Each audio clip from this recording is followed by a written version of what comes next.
There are 9.1 million women-owned businesses in the United States. I mean, that's pretty staggering.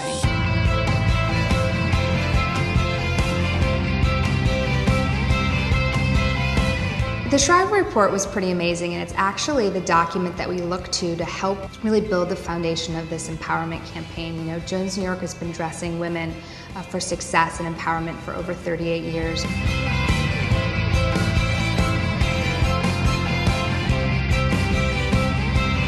Over 2/3 of women are either the sole breadwinners or the co-breadwinners in a family. I mean, that's pretty amazing, and look where we've come from.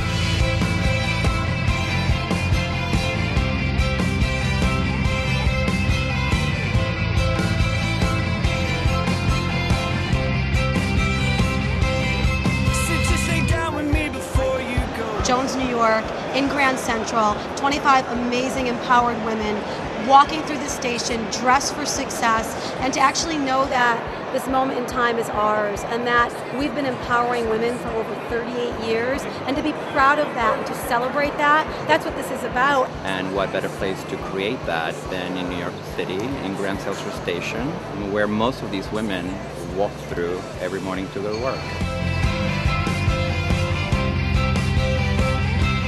Most influential women in my life starts with my mother. My mom definitely was an influential person in my life. Clearly my mother set the foundation.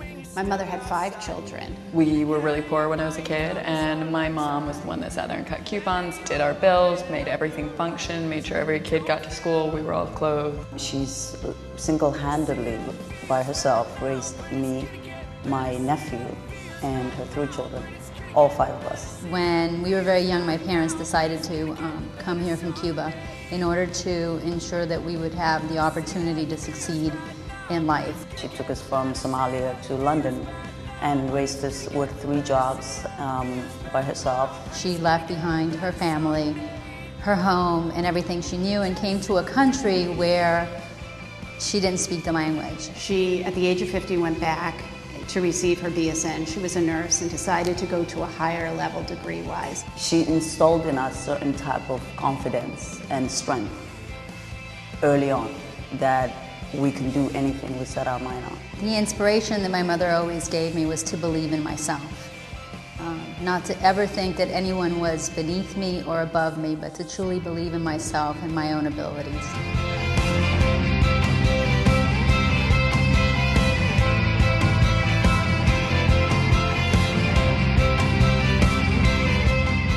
You know, if you take a look and you go back to the 1900s and the Great Depression and you think about World War I and World War II, women were shown as support roles. In 2009, we saw the first women's CEO hands-off to another women's CEO. I love being a mother and I love spending time with my son, but I also love going to work and meeting people and earning the money. I think the best advice that I could give would be to be honest with yourself about what you don't know. A great quote from Ayn Rand is, "The question isn't who's going to let me, but who's going to stop me." Hard work. You know, nothing is going to be handed to us. Everyone has doubts. The most successful people in the world have had doubts. So to be able to have tried something and learn from that failure, I think builds great confidence. You have to be able to, again, focus in on what you do well, admit your weaknesses, and then, you know, in every situation, be yourself. And have the courage to be wrong and the courage to accept that they are a work in progress. That's empowering. That's an empowering statement. Courage is like a muscle. It gets stronger with use. So quite frankly, if you play it safe, you're never going to get strong and you're never going to be empowered.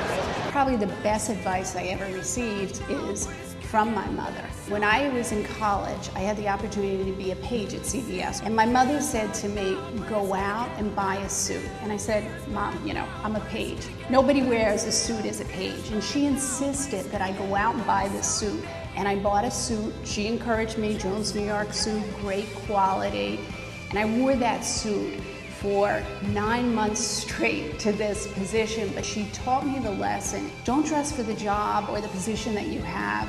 Dress for the position that you aspire to be at. We've been so busy that sometimes I think that we forget to just take a step back, take a deep breath, and look at all that we've accomplished in this world.